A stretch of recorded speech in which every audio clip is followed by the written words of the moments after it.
नमस्कार दोस्तों, आपका फिर से स्वागत है अपने YouTube चैनल एस्ट्रोलॉजर इंद्रशेखर में। आज हम माघ महात्म्य कथा का 17वां अध्याय शुरू करेंगे। बोल विष्णु भगवान की जय, बोल सरस्वती माता की जय। व्यास जी बोले, तब देवताओं और ऋषियों से पूजित होने के पश्चात इंद्र गंधर्वों से स्तुति पाकर अपनी नगरी अमरावती को गए। इस तरह प्रयाग में स्नान करने से इंद्र निष्पाप हो गया। तुम भी हे कल्याणी, देवताओं से सेवा किए जाने वाले प्रयाग को जाओ।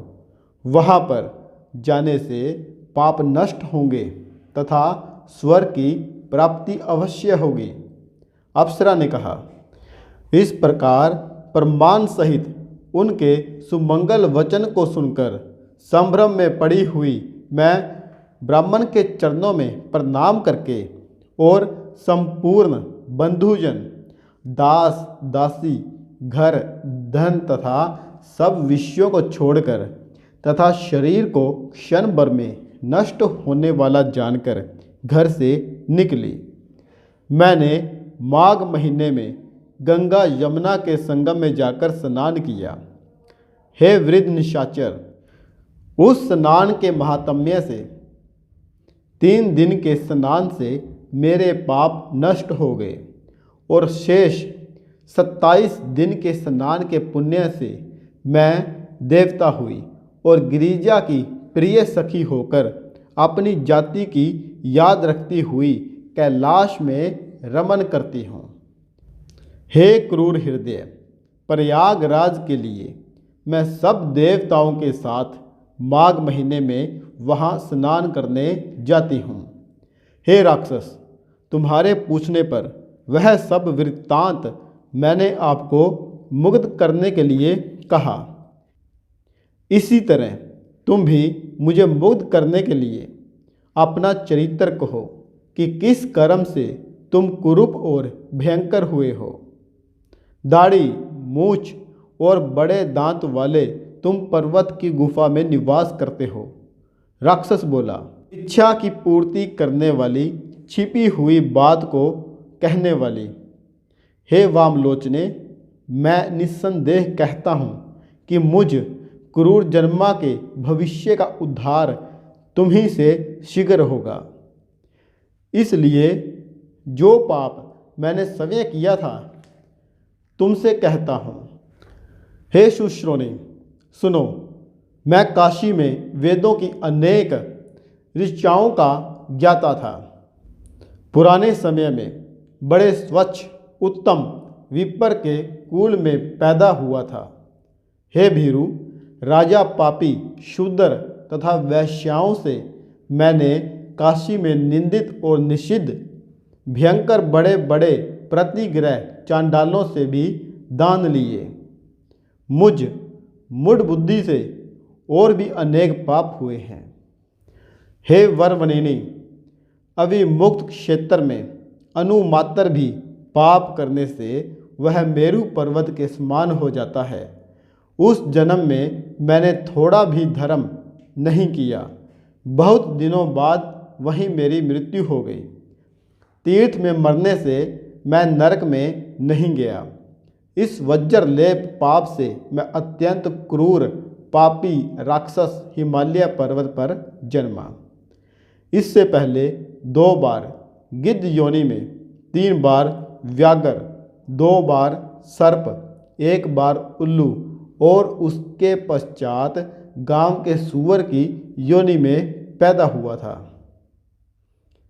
उस जन्म से यह राक्षस का 10वां जन्म है, जिससे 75,000 वर्ष व्यतीत हुए। हे प्रिय, इस दुख से मेरा कल्याण नहीं है। हे भद्रे, इस स्थान को 3 योजन तक मैंने जंतु रहित कर दिया है। अपराध रहित बहुतेरे प्राणियों को नष्ट किया। इन्हीं कार्यों से मेरा चित्त बराबर दहकता है। तुम्हारे दर्शन पाकर मेरे चित्त में कुछ शांति आई है। अब मैंने अपने दुख के ये सब कारण तुमसे कहे। हे शुभ्रे, इस दुख रूपी समुद्र से मैं पार कैसे जाऊं?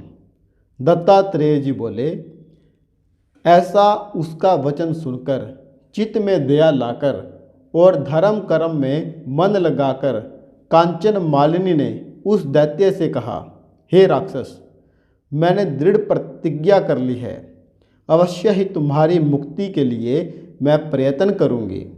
मैंने बहुत माघ स्नान किए हैं तथा ब्रह्मा क्षेत्र प्रयाग में श्रद्धापूर्वक मैंने जितनी बार माघ स्नान किया है उस धर्म की संख्या, हे राक्षस, नहीं है। मुनियों ने दीन एवं दुखी लोगों को ही दान देने की प्रशंसा की है। इसलिए माघ महीने में एक बार स्नान करने का दृढ़ संकल्प, हे मित्र, शीघ्र ही पापों को नष्ट करने वाला है। अतः उस पुण्य को मैं तुझे देती हूँ। उसके प्रभाव से तुझे अभी स्वर्ग की प्राप्ति होगी। तब वस्त्र को निचोड़कर उसके जल को कर कमल में लेकर उसने माघ स्नान से प्राप्त हुए पुण्य का फल उस राक्षस को दे दिया। दत्तात्रेय जी ने कहा, हे राजन, माघ में स्नान करने के विचित्र प्रभाव को सुनो। उसी क्षण पुण्य प्राप्त करके उस राक्षस ने राक्षसी रूप छोड़ दिया और तेज में सूर्य के समान देवता रूप हो गया।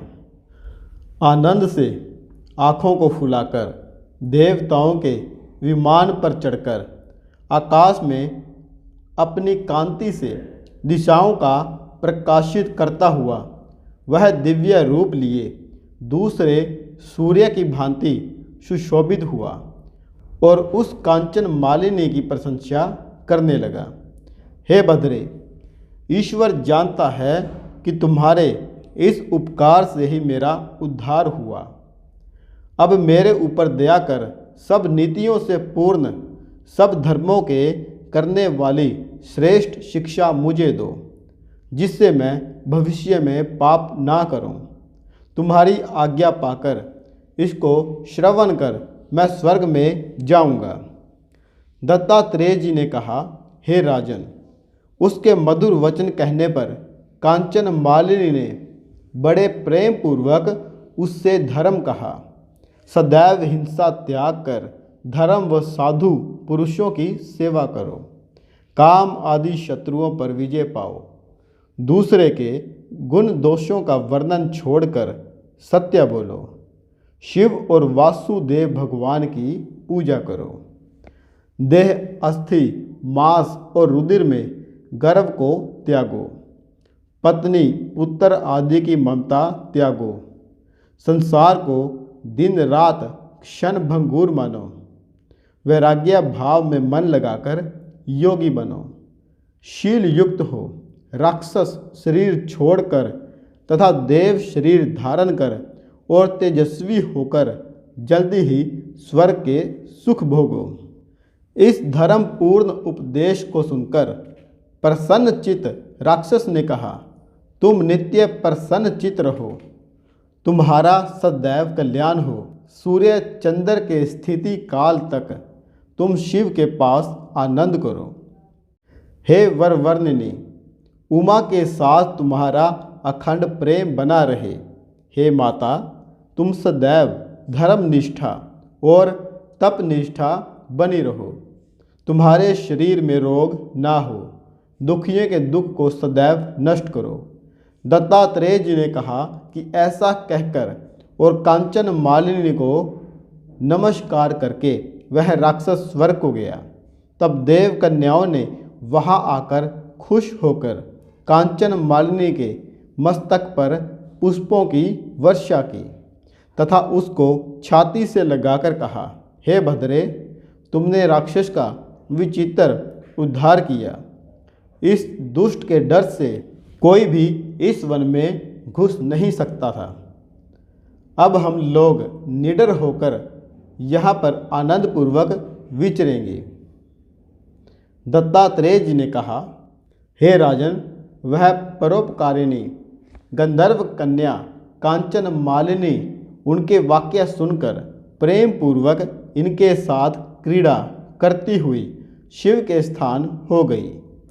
वह कन्याओं से कहे इस संवाद को जो मनुष्य भक्ति पूर्वक सुनता है, इसको राक्षसों का भय नहीं होता और उसकी बुद्धि धर्म में ही होती है। माघ महात्म्य कथा का 17वां अध्याय समाप्त करते हैं। दोस्तों, वीडियो को लास्ट तक देखने के लिए आपका बहुत बहुत धन्यवाद।